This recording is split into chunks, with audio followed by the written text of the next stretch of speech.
देखिए 23 number question. इसमें कहा है prove that the curves x equal to y square and x y equal to k cut the right angle. देखो दो curve है हमारे पास।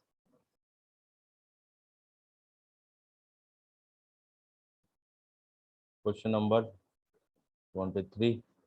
एक कर्व है एक्स वाई इक्वल टू के, ठीक है। और एक कर्व है हमारे पास x equal to y square, x equal to y square. ये दो कर्व है। जय हिंद एवरीवन। और हमें ये कहा कि दोनों राइट एंगल पे इंटरसेक्ट करते हैं, तो फिर 8k स्क्वायर इक्वल टू 1 ये होता है। ये प्रूव करो। तो देखो हमने क्या किया, दोनों मैंने ये बताया था जब थ्योरी बताई थी ना इसकी, इस चैप्टर के लिए जब मैंने थ्योरी आपको डिस्कस करी थी, तब मैंने कहा था दो कर्व के बीच का एंगल, इसका क्या मतलब होगा।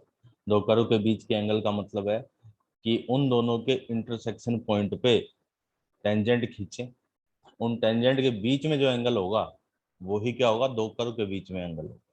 ये मैं ऑलरेडी बता चुका हूँ आप। तो अब इस क्वेश्चन में उसका यूज आता है कि दो कर्व के बीच का एंगल, दो कर्व आपस में 90 डिग्री पे इंटरसेक्ट कर रहे हैं, इनका मतलब उन दोनों के बीच में 90 डिग्री का एंगल। और दो कर्व के बीच में 90 डिग्री एंगल होने का मतलब उनके इंटरसेक्शन पॉइंट पर टेंजेंट के बीच में एंगल 90 डिग्री। इसको ये भी बोल सकते हैं कि उनके इंटरसेक्शन पॉइंट पे अगर दोनों की टेंजेंट ड्रॉ करें तो वो दोनों लाइनें आपस में परपेंडिकुलर। तो हमें क्या करना चाहिए, हम पहले कर्व से टेंजेंट का स्लोप निकालेंगे, दूसरे कर्व से भी टेंजेंट का स्लोप निकालेंगे, और दोनों टेंजेंट परपेंडिकुलर है, इसके कारण दोनों के स्लोप का मल्टीप्लाई क्या होना चाहिए, -1 होना चाहिए। Why? Because we know that when two lines perpendicular to each other then multiplication of their slope equal to -1। ठीक है। तो चलिए देखो, सबसे पहले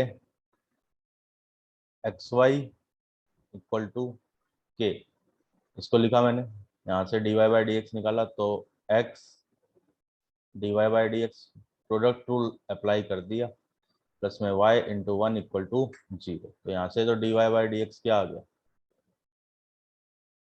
क्या पहले इंटरसेक्शन पॉइंट निकालते हैं, देखो ये नहीं कर रहे, मैं इसको क्लियर कर रहा हूँ। पहले हम निकालेंगे इंटरसेक्शन पॉइंट दोनों के। इंटरसेक्शन पॉइंट कैसे निकालते हैं, इंटरसेक्शन पॉइंट निकालते हैं हम वो आपस उन दोनों को, दो इक्वेशनों को सोल्व करेंगे तो इंटरसेक्शन पॉइंट निकाल लेंगे। देखो लिखा मैंने,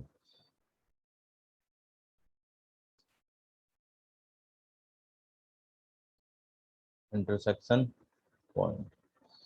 तो इन दोनों इक्वेशन को सोल्व करूं मैं, एक्स की वैल्यू वाई स्क्वायर ये इसमें रख दूं। देखो y square into y equal to k, तो वाई की पावर 3 इक्वल टू के। तो वाई की वैल्यू क्या आ गई, के की power 1/3।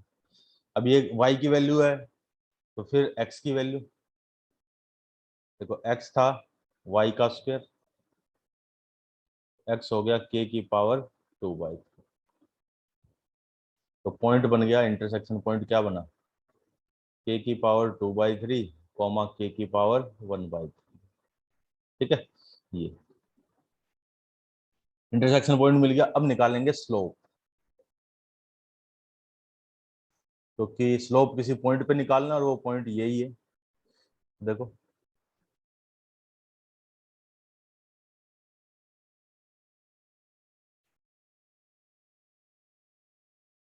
No, x y equal to k, तो x d y by d x, फिर प्लस में y इंटू 1 इक्वल टू 0। तो यहाँ से d y by d x की वैल्यू आ गई मेरे पास माइनस का y अपॉन एक्स।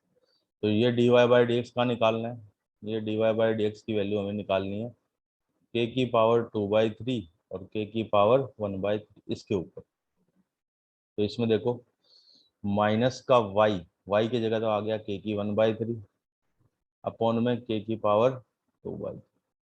ये तो हो गया पहले का स्लोप, इसको बोल दिया मैंने m1। m1 कितना हो गया, माइनस में के की पावर 1/3 और अपॉन में k की पावर 2/3। चाहो तो सिंप्लीफाई कर लो, चाहो तो इतना ही छोड़ देते हैं। अब आते हैं सेकंड कर्व पे, y square equal to x. यहाँ पे डेरिवेटिव किया, वाई स्क्र का 2y, वाई का dy by d x equal to x का एक्स के रिस्पेक्ट में 1। तो dy बाई डी एक्स की वैल्यू 1/2y। तो dy upon d x equal to, किस पॉइंट पे निकालना है हमें, देखो k की पावर 2/3, k की पावर 2/3 और k की पावर 1/3 इस पर। तो ये तो आ गया 1/2 इंटू में y कितना है, y है k की पावर 1/2। ये हो गया हमारे पास m2। ठीक है। अब देखो हमें ये कहा कि दोनों कर्व आपस में परपेंडिकुलर है। अब अगर दोनों कर्व आपस में परपेंडिकुलर है तो इसका मतलब क्या हुआ कि k1 m1 into m2 equal to -1। तो m1 तो देखो कितना था, माइनस में k की पावर 1/3 अपॉन में k की पावर 2/3। m2 कितना निकाला हमने, 1/2 इंटू k की पावर 1/3 इक्वल टू -1। ये वाली टर्म इस वाली से कैंसिल होगी, माइनस माइनस भी कैंसिल होगी। तो 1/, में k की पावर 2/3 इंटू 2 इक्वल टू 1। तो 1 इक्वल टू 2 इंटू k की पावर 2/3। तो k की पावर कितनी कर दी हमने, पूरे की दोनों साइडों में पावर कितनी कर दी, 3 कर दी। इधर 2, फिर k की पावर 2/3 क्यूब कर दिया दोनों साइडों में। तो 1, 2 की पावर 3 और k की पावर 2/3 इस पूरे का होल क्यूब। तो ये क्यूब तो इससे कैंसिल हो गया, ये हो गया 8k² इक्वल टू 1। समझ में आ गया भाई सभी को। दोबारा रिपीट करता हूँ, सबसे पहले तो क्या किया मैंने, सबसे पहले इंटरसेक्शन पॉइंट निकाला। और इंटरसेक्शन पॉइंट हम कैसे निकालते हैं, दोनों इक्वेशनों को सोल्व करते हैं। दोनों इक्वेशनों को सोल्व किया तो मेरे को इंटरसेक्शन पॉइंट मिल गया। फिर मैंने पहले कर्व को लिया, उससे मैंने dy बाई डी एक्स निकाला। dy बाई डी एक्स में वो वैल्यू पुट करी पॉइंट, तो पहली लाइन का स्लोप आ गया, यानी पहली टेंजेंट का स्लोप। फिर मैंने दूसरे कर्व से dy बाई डी एक्स निकाला, उसमें भी वो पॉइंट रख दिया इंटरसेक्शन पॉइंट, तो उससे दूसरी लाइन का यानी दूसरे कर्व की जो टेंजेंट है उसका स्लोप आ गया। क्वेश्चन में ये कहा है कि कर्व इंटर ऑर्थोगोनल इंटरसेक्ट करते हैं, या कह दो कर्व परपेंडिकुलर है। तो इसका मतलब दोनों लाइनें जो हैं वो परपेंडिकुलर, उन लाइनों के परपेंडिकुलर होने का मतलब दोनों के स्लोप का मल्टीप्लाई -1। ठीक है। तो m1 इंटू m2 -1 कर दिया, सिंप्लीफाई किया तो वही बन गया जो प्रूव करना है। बताओ कोई प्रॉब्लम किसी को।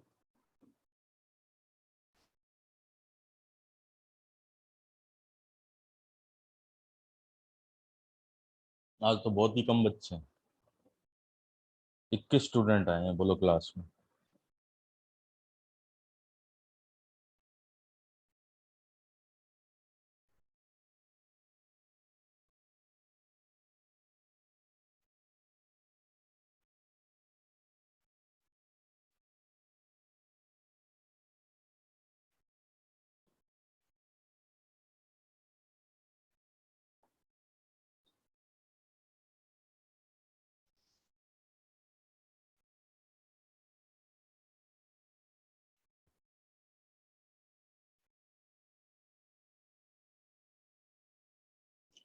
इसका स्क्रीनशॉट ले लीजिए, फिर आगे बढ़ते हैं।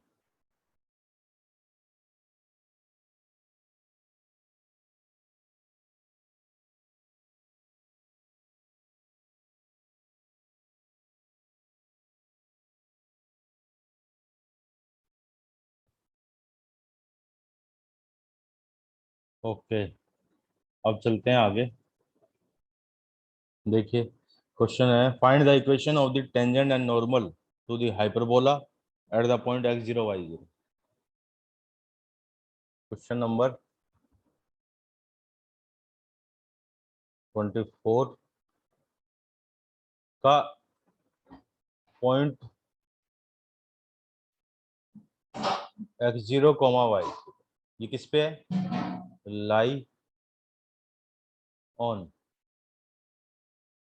x² upon a² minus y² upon b² equal to 1। इस पे लाई करता है तो पहली बात तो ये पॉइंट इसको सेटिस्फाई करेगा। देखो सबसे इम्पोर्टेंट तो ये पहली बात, y0 का whole square upon b square equal to 1। Point इसके ऊपर लाई करता है तो उसकी इक्वेशन को सेटिस्फाई करेगा। ठीक है, अब इस पॉइंट पे टेंजेंट और नॉर्मल की इक्वेशन चाहिए, तो इसमें स्लोप निकालते हैं। नाउ इसका डेरिवेटिव करें तो 2x अपॉन ए स्क्वायर, फिर माइनस वाई स्क्वायर का 2y upon b square y का dy by d x equal to 1 का 0। तो dy बाई डी एक्स की वैल्यू अगर मैं निकालूं तो ये आ गया x अपॉन ए स्क्वायर। ठीक है, तो यहाँ पे आएगा ये ए स्क्वायर, इधर ए स्क्वायर एक्स, ए स्क्वायर नहीं आएगा, सबसे पहले एक्स अपॉन ए स्क्वायर इधर आएगा, फिर बी स्क्वायर एक्स अपॉन में ए स्क्वायर वाई। हाँ, ये आ गया। लेकिन इसको d y by d x को निकाला मैंने इस पे x0 y0 इस पर, तो ये बन गया बी स्क्वायर x0 अपॉन में ए स्क्वायर वाई। ये किसका स्लोप हो गया? ये टेंजेंट का स्लोप हो। ठीक है, ये तो हो गया टेंजेंट का स्लोप।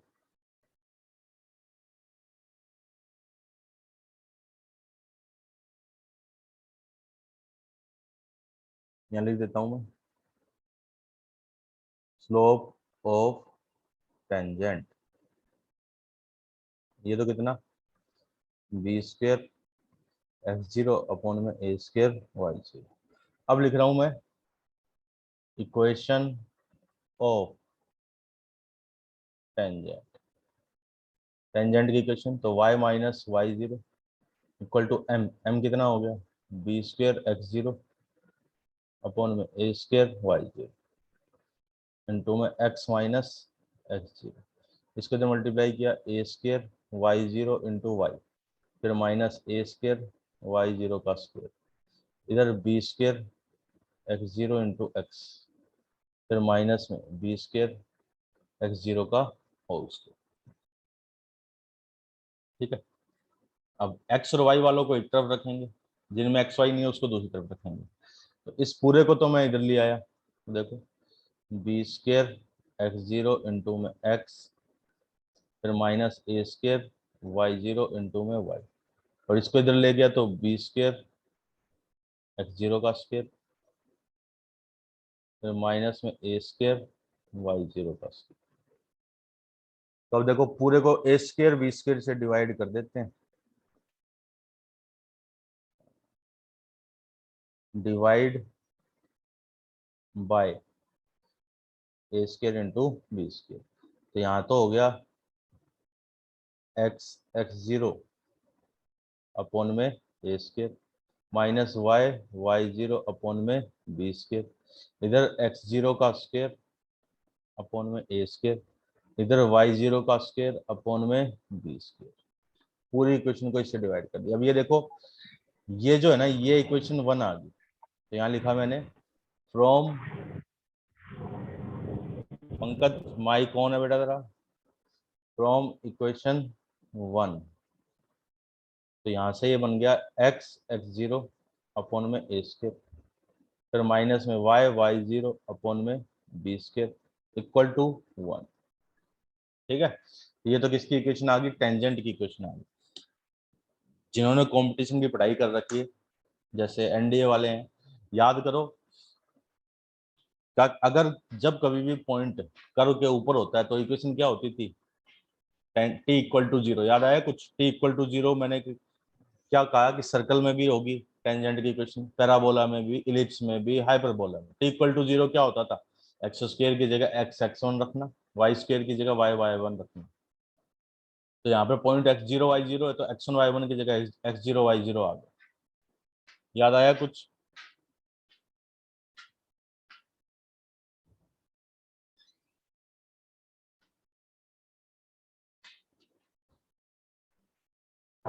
जय हिंद मनदीप, याद आया क्या मनदीप? कोऑर्डिनेट ज्योमेट्री में बताया था कि किसी भी कर्व के लिए अगर पॉइंट उसके ऊपर है तो टेंजेंट की इक्वेशन होती थी t equal to zero. And what is t equal to 0? X square की जगह x x one, y square की जगह वाई वाई वन, है ना? हाँ, तो देखो ये वही चीज है यहाँ पर। इस पूरे की जगह क्या आ जाएगा? X x one upon a square. इस वाई स्क्वायर की जगह y y one upon b square equal to 1। बस इस क्वेश्चन में कहा point x zero y zero, तो यहाँ जीरो यहाँ जीरो। तो देखो इतना सोल्व नहीं करना पड़ता, डायरेक्ट आंसर आता है हमारे पास। ये हम ऑलरेडी डिस्कस कर चुके हैं जब आपको मैंने कॉनिक सेक्शन और स्ट्रेट लाइन वगैरह पढ़ाया है। हाँ वही है।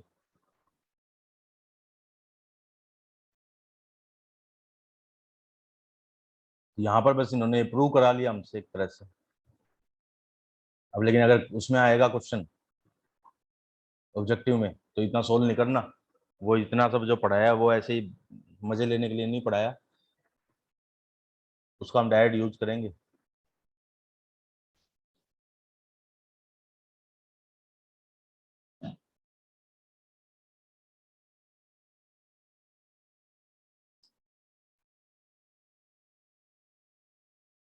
Find the equation of tangent and normal. अब नॉर्मल की इक्वेशन भी निकालनी है।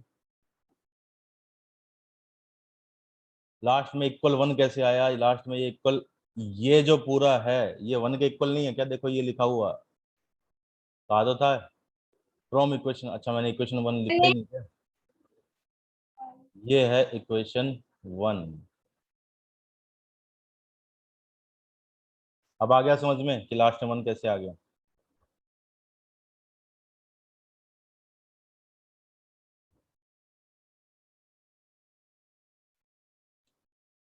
चलो अब ये तो टेंजेंट की लिखी, नॉर्मल की भी लिख लेते हैं।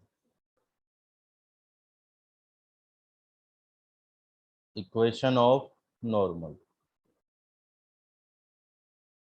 क्या हो जाएगा? बस यहाँ पर रिवर्स हो जाएगा, ये जो स्लोप था ना, y minus y zero equal to minus में a square y zero upon में b square x zero into में एक्स माइनस एक्स वन।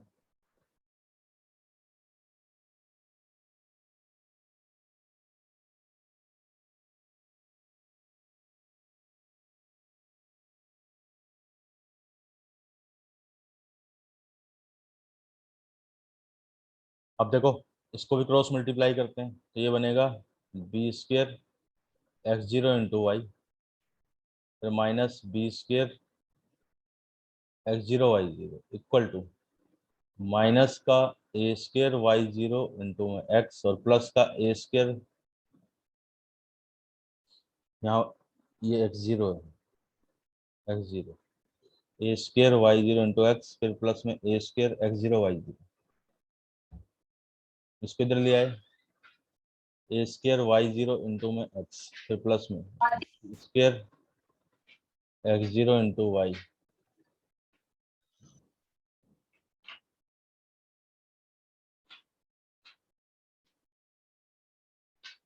फिर a square x zero y zero, फिर प्लस में b square x zero y zero.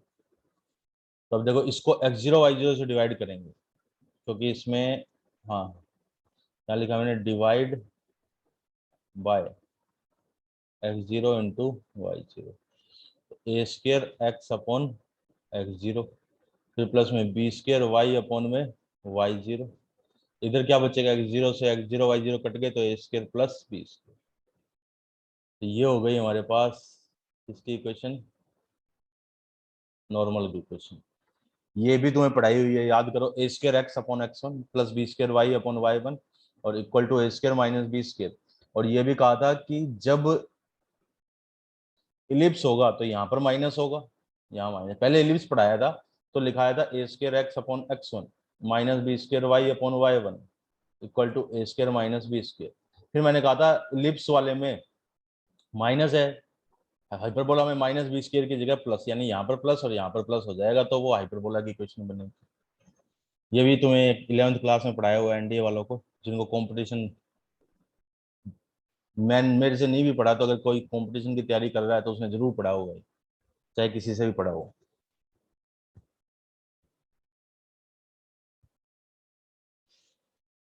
समझ में आ गया है?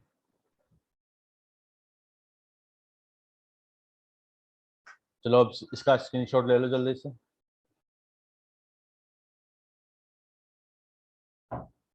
फटाफट इसका स्क्रीनशॉट लीजिए, फिर नेक्स्ट क्वेश्चन भी चलते हैं।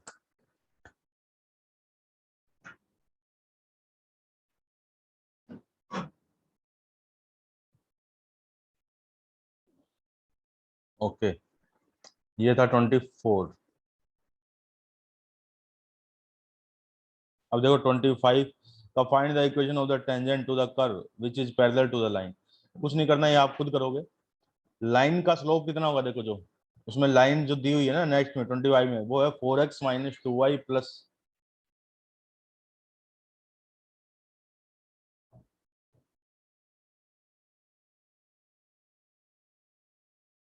कि 4x minus 2y plus 5 equal to 0।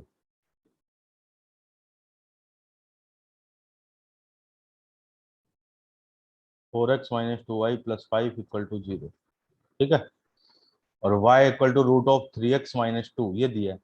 तो 4x minus 2y plus 5 equal to 0, इस लाइन का स्लोप कितना आएगा, माइनस फिर 4 अपॉन में माइनस 2 यानी 2। अब dy बाई डी एक्स निकालेंगे कर्व से, डिफरेंशिएशन से, और उसको 2 के इक्वल कर देंगे तो वहां से x आ जाएगा। x आएगा तो वो उस इक्वेशन में रखेंगे कर्व की में, तो y आ जाएगा। y भी आ जाएगा तो पॉइंट मिल गया, पॉइंट मिल गया तो इक्वेशन लिख सकते हैं आराम से। फिर आते हैं 26वें क्वेश्चन पे। The slope of the normal to the curve. तो एक कर्व दिया है,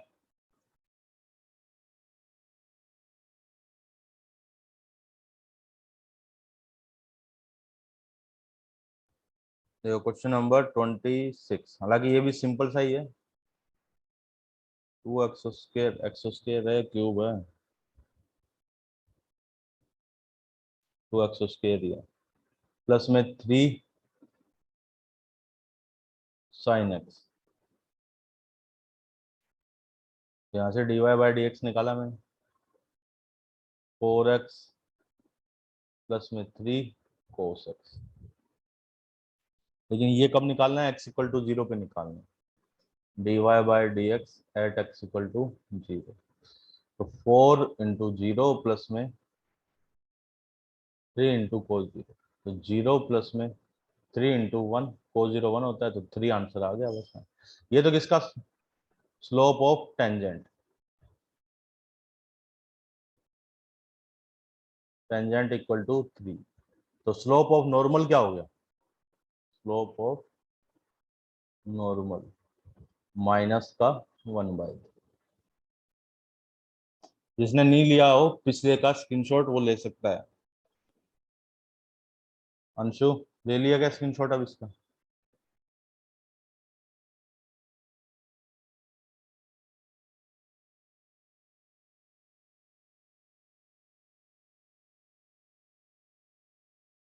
अब आते हैं इस पे, 26 के बाद अब क्वेश्चन नंबर 27। देखो इसमें कहा y equal to x plus 1, ये तो लाइन है, ठीक है। और y² इक्वल टू 4x, ये क्या है, ये tangent y² equal to 4x। अब इसमें का है कि किस पॉइंट पे टच करती है, यानी इनका पॉइंट ऑफ कांटेक्ट वो हमें फाइंड करना है, पॉइंट ऑफ कांटेक्ट। देखो इससे तो स्लोप कितना है, इससे स्लोप अगर निकालूं मैं तो 1 है, तो इससे भी स्लोप निकाल लेते हैं, 2y dy by d x equal to 4, तो dy बाई डी एक्स कितना आ गया, 4/2y यानी 2 में y। अब ये स्लोप और ये दोनों इक्वल ही तो होंगे, क्योंकि दोनों ही टेंजेंट के स्लोप हैं। सो 2/y इक्वल टू 1, तो यहाँ से y की वैल्यू 2। और जब y 2 आएगा तो x कितना हो गया, x 1 हो गया। पॉइंट क्या हो गया, 1,2 हो गया।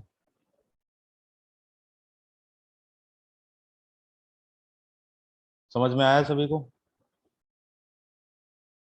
अब ये एक्सरसाइज ये कंप्लीट होगी, इसका स्क्रीनशॉट ले लो जल्दी से।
किसी को डाउट है इसमें बोलो।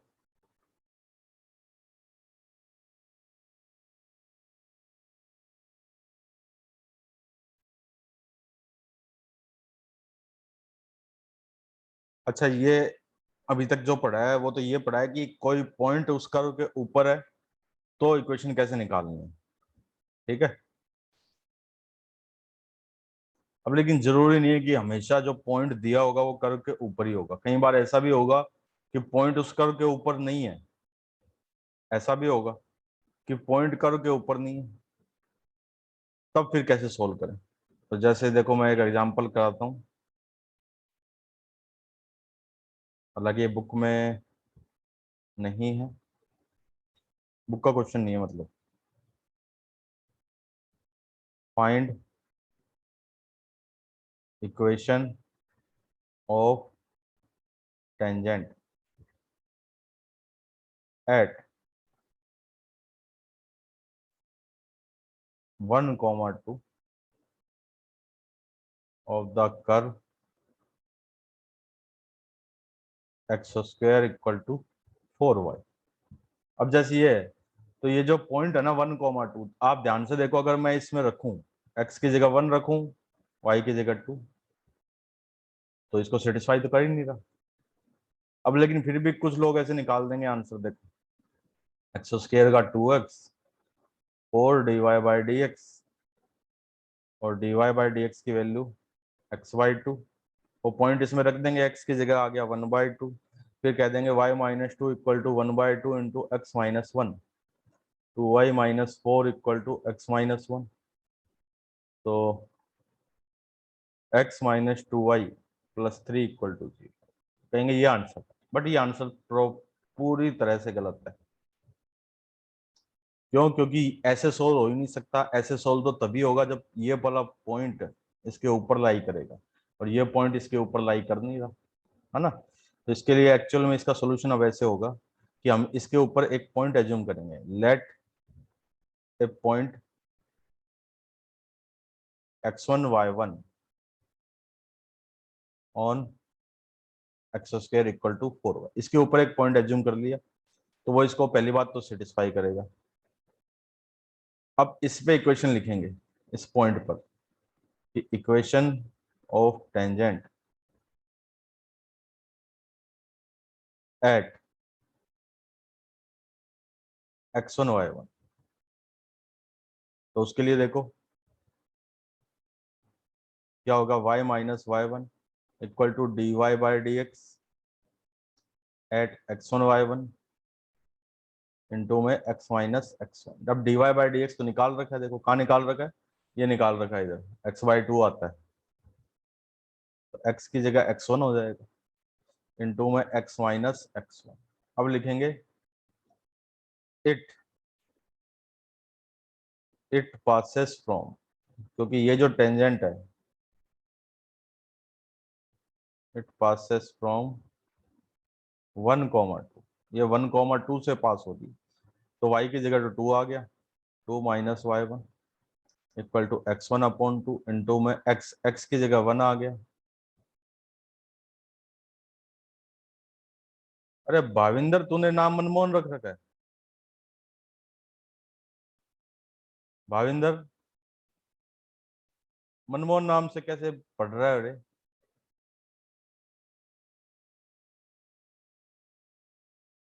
आवाज आ रही है क्या भाविंदर मेरी?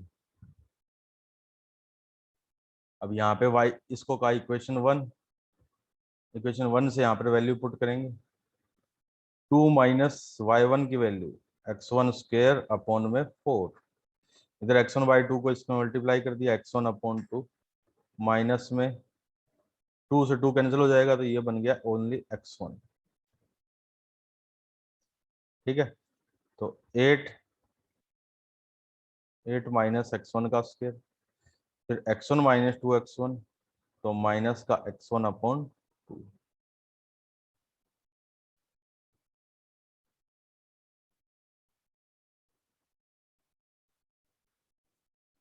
अब 8 - x1 का स्क्वायर,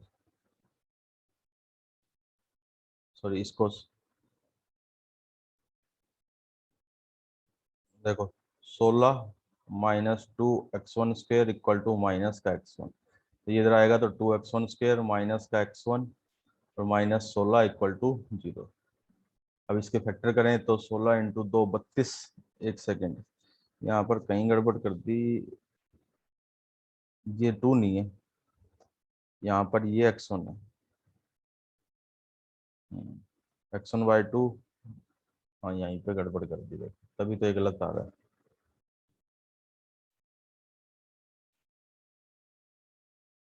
x1/2 इससे मल्टीप्लाई होता है x1/2, फिर माइनस में x1 का स्क्वायर अपॉन 2। तो इधर 4 आ गया, इधर 2x1,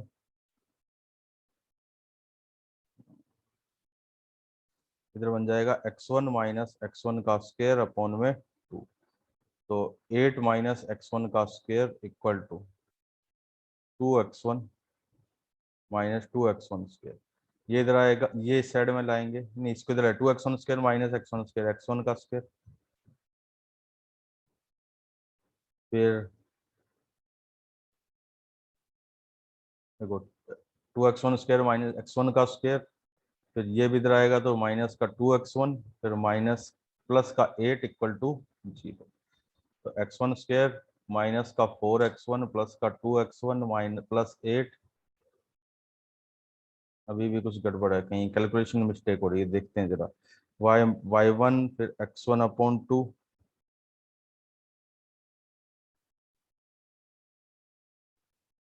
2x 4 divide by d, तो divide by d x x upon 2, x1 upon 2 y minus 2 minus x1 का square upon 4 equal to x1/2 minus x1 का square upon 2। 8 minus x1 square upon 4, 2x1 minus 2x1 square.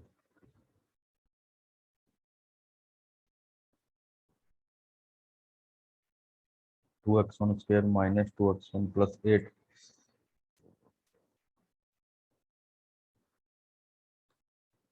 चलो इसको कल दोबारा करेंगे, बीच में कहीं कैलकुलेशन में मिस्टेक हो रही है और टाइम भी हो गया। ठीक है, यहाँ तक तो सही है एकदम। इसके बाद है वो करना क्या है, इसको तो मैं मिटा दूं, बीच में एक माइनस की गलती आ रही है बस।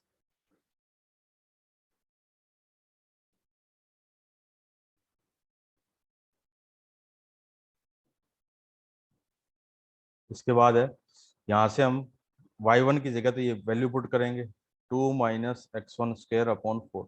अब इसको सिंप्लीफाई करके x1 की वैल्यू आएगी हमारे पास, x1 की वैल्यू जो भी आती है, फिर x1 के बाद y1 की वैल्यू आएगी। अब जब आपके पास x1 y1 पूरा पॉइंट आ जाएगा, तो उस पॉइंट की वैल्यू हम कहाँ पर पुट करेंगे, इसमें पुट करेंगे, यहाँ पर। ये यहाँ पे y1 होगा, यहाँ x1 होगा, यहाँ x1 होगा, तो हमारे पास क्या आएगी, इक्वेशन ऑफ टेंजेंट।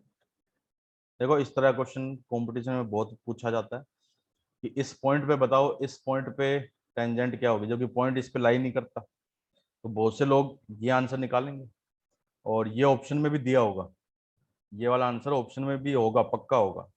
और अगर ये लगा दोगे टिक तो फिर आंसर गलत हो जाएगा, यानी माइनस में चला जाओगे आप फिर। ठीक है,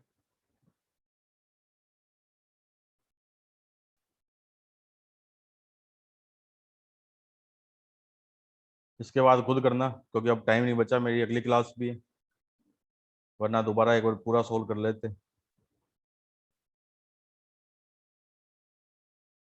अब कल मिलेंगे। मनमोहन, धोखा दे रहा है तू मेरे को, है तू भाविंदर?